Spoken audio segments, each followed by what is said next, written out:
Oke, sekarang kita berbicara mengenai pengantar konsep global strategis untuk HR dan business owner dari saya sendiri, Septo Indarto. Ya, selamat pagi kepada rekan-rekan profesional. Judul ini sengaja diberikan karena geopolitik dunia ini saat ini tidak bisa diprediksi arahnya.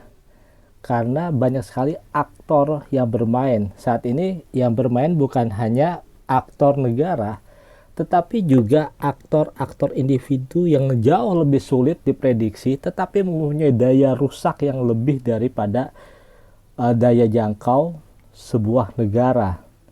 Jadi sekali lagi, kenapa global strategis untuk HR dan business owner ini diperlukan? Supaya kita bisa menganalisa dan mengantisipasi tentang situasi politik global yang tidak menentu arahnya. Baiklah, langsung saja kita ke slide yang pertama.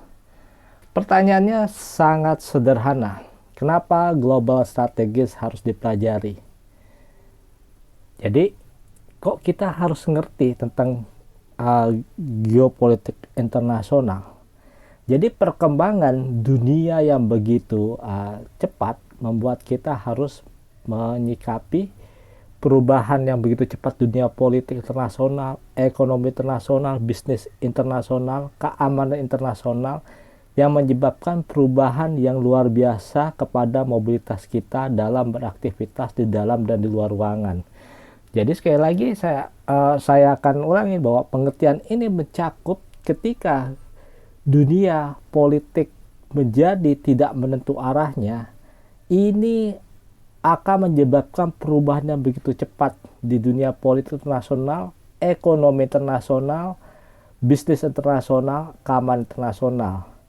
Kita bisa melihat saat ini tahun 2026 ketika terjadi perang antara Amerika melawan Iran yang menyebabkan fluktuatif harga energi dunia yang akhirnya menyebabkan harga-harga barang di seluruh dunia itu menjadi lebih mahal daripada harga yang wajar.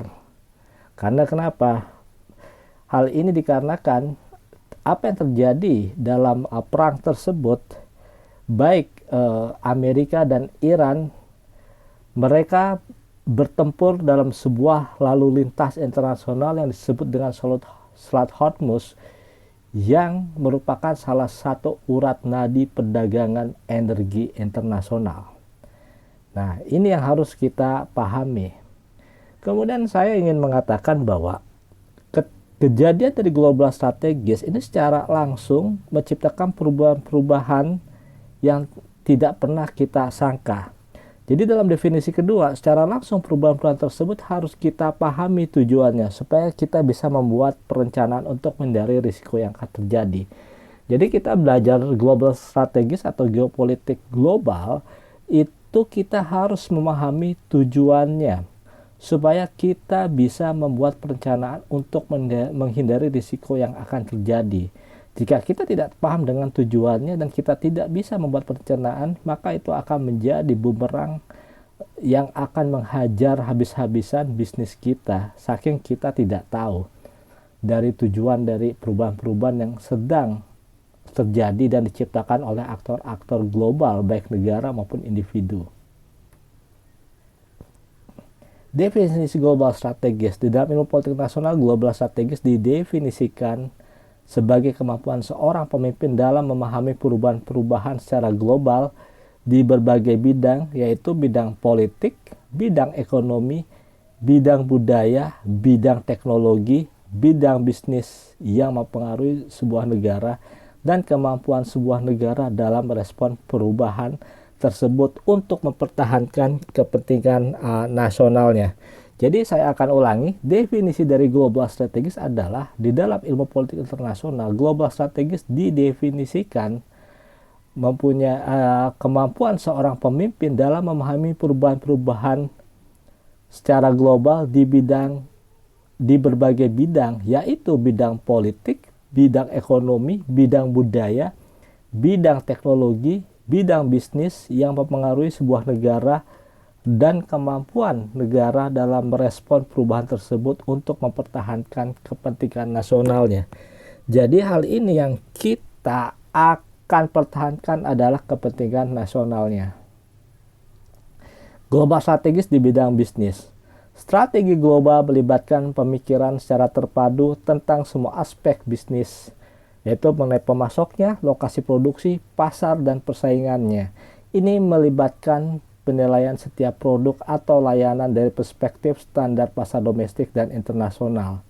Jadi sekali lagi saya ulangi adalah global strategis di bidang bisnis ini mencakup bagaimana strategi global melibatkan pemikiran secara terpadu tentang semua aspek bisnis pemasoknya, lokasi produksi, pasar, dan persaingannya.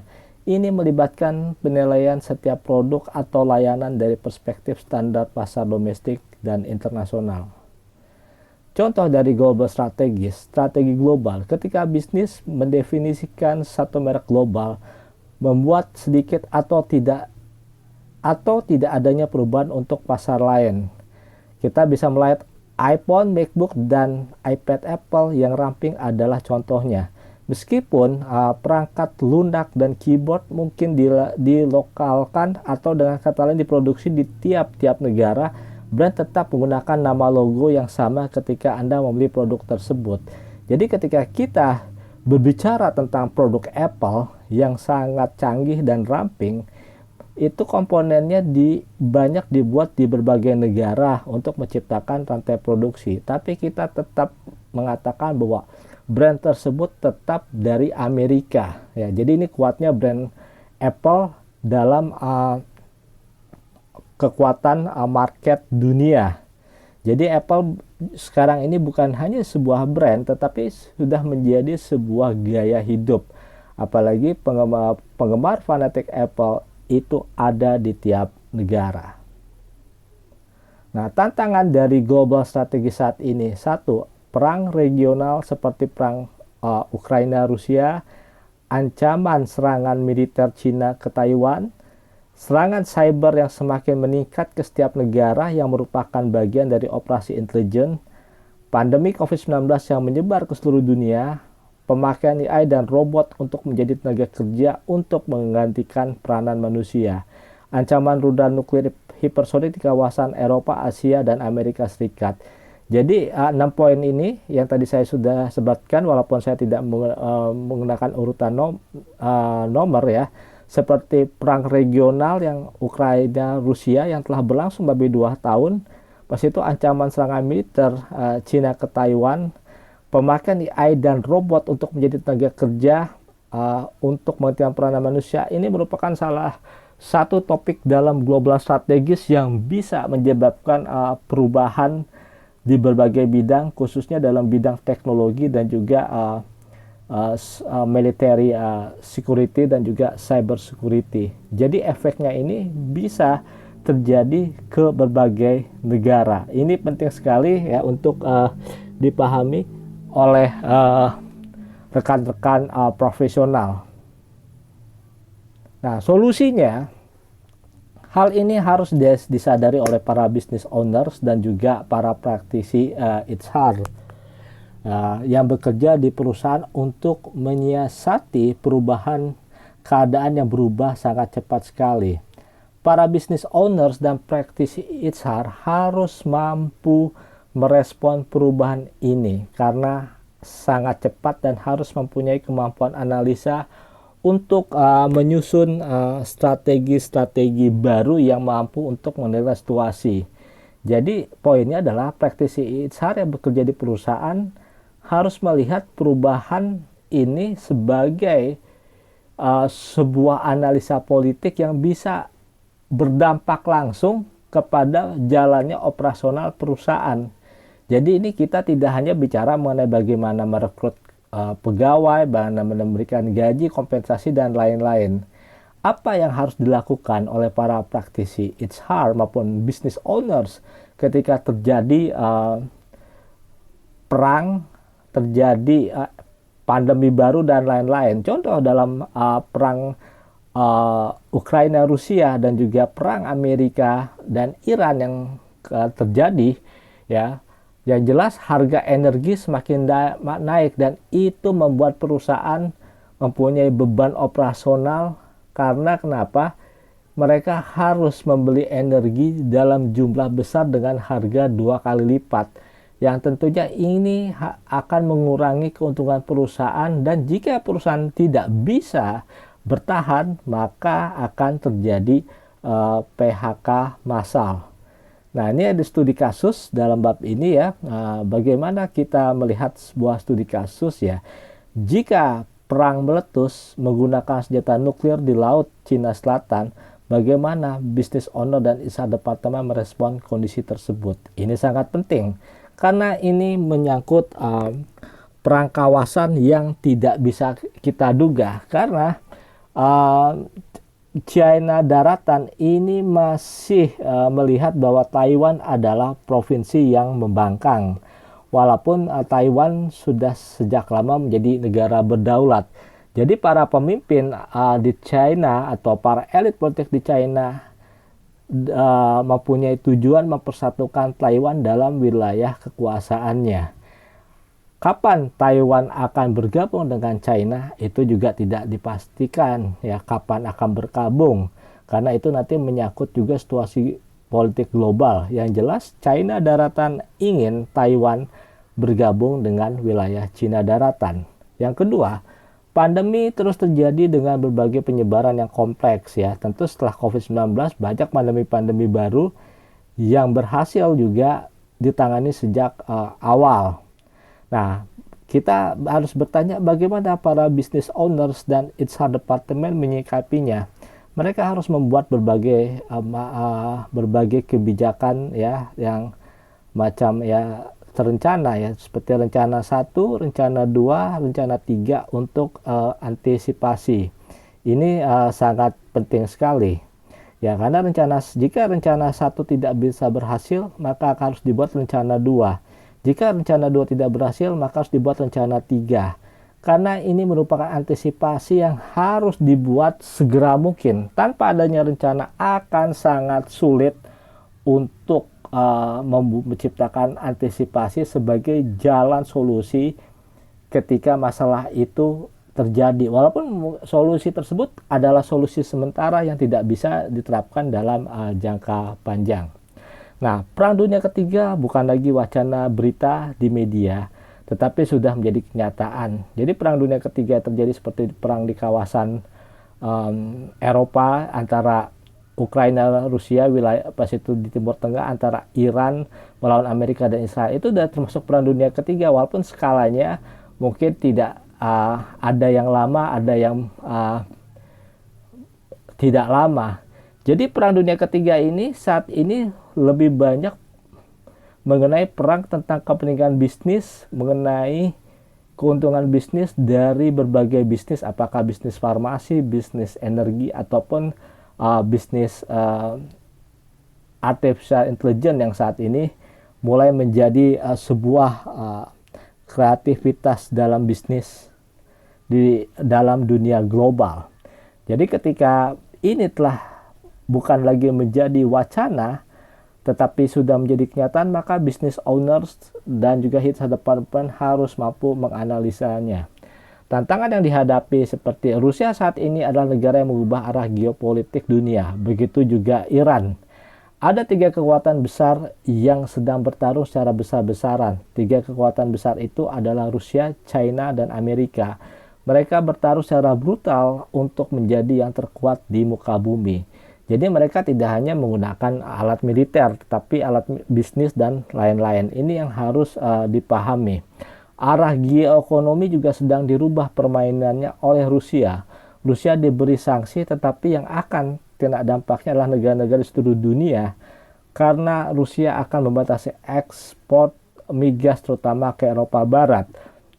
Kenapa negara-negara seluruh dunia juga akan kena terdampak? Karena masih banyak juga sumber-sumber pertanian ataupun barang-barang yang dibutuhkan masyarakat dunia yang dihasilkan oleh perusahaan-perusahaan di Eropa, khususnya dalam bidang kimia. Dan ini menjadi pelajaran yang sangat penting bagi kita untuk memahami arah geopolitik dalam bidang ekonomi. Jadi kita bisa melihat bahwa seperti perang Ukraina-Rusia itu akan memakan waktu yang lama, dan sampai saya memberikan presentasi webinar ini, perang ini masih terjadi. Tentu ini adalah sebuah tanda yang sangat buruk bagi ekonomi dunia. Kita akan membayar harga lebih mahal untuk pembelian migas, dan akan banyak negara yang tumbang perekonomiannya.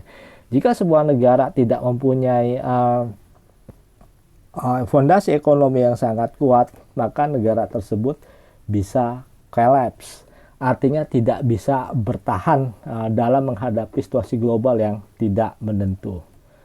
Ya, jadi ini kita bisa lihat sanksi dari Rusia. Rusia juga menutup wilayah udaranya untuk maskapai penerbangan dari 36 negara dan termasuk 27 anggota Uni Eropa.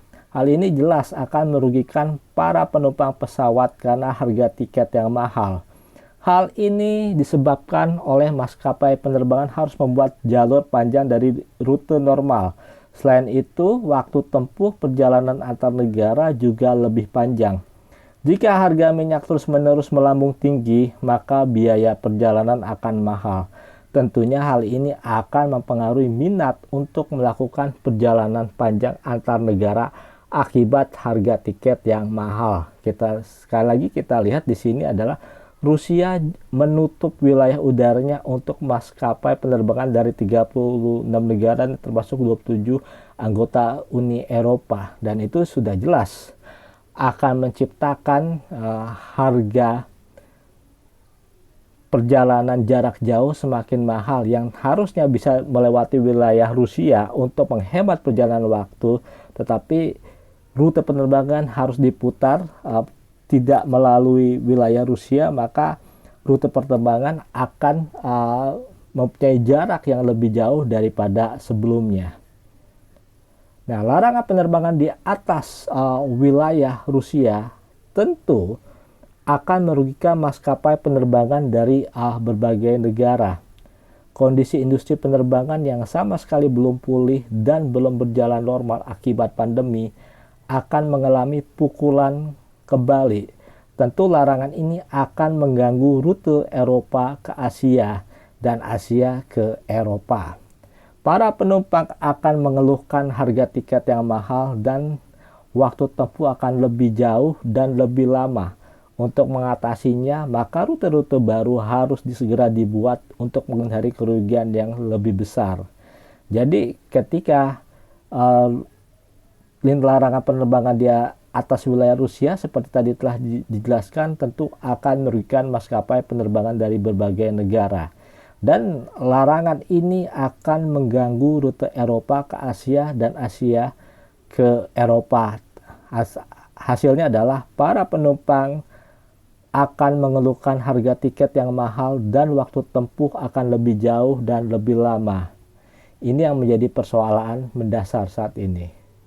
Nah, negara-negara dilarang sebagai berikut dikutip dari Channel News Asia, yaitu Albania, Anguilla, Austria, Belgia, Bulgaria, Kepulauan Virgin Inggris, Jerman, Gibraltar, Hungaria, Yunani, Denmark, Kanada, Kroasia, Siprus, Republik Ceko, Estonia, Finlandia, Prancis, Jersey, Irlandia, Islandia, Italia, Latvia, Luxembourg, Malta, Belanda, Norwegia, Polandia, Portugal, Rumania, Slovakia, Slovenia, Spanyol, Swedia, Inggris.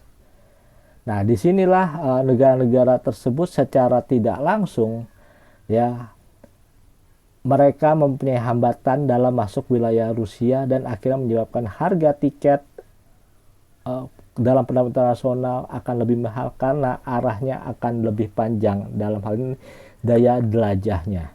Baiklah rekan-rekan profesional, ini webinar singkat mengenai kenapa para HR itu dan business owner harus memahami tentang the global politik, dampaknya terhadap perusahaan secara langsung. Saya Septo Indarto mengucapkan terima kasih telah mendengarkan webinar saya yang sangat singkat ini.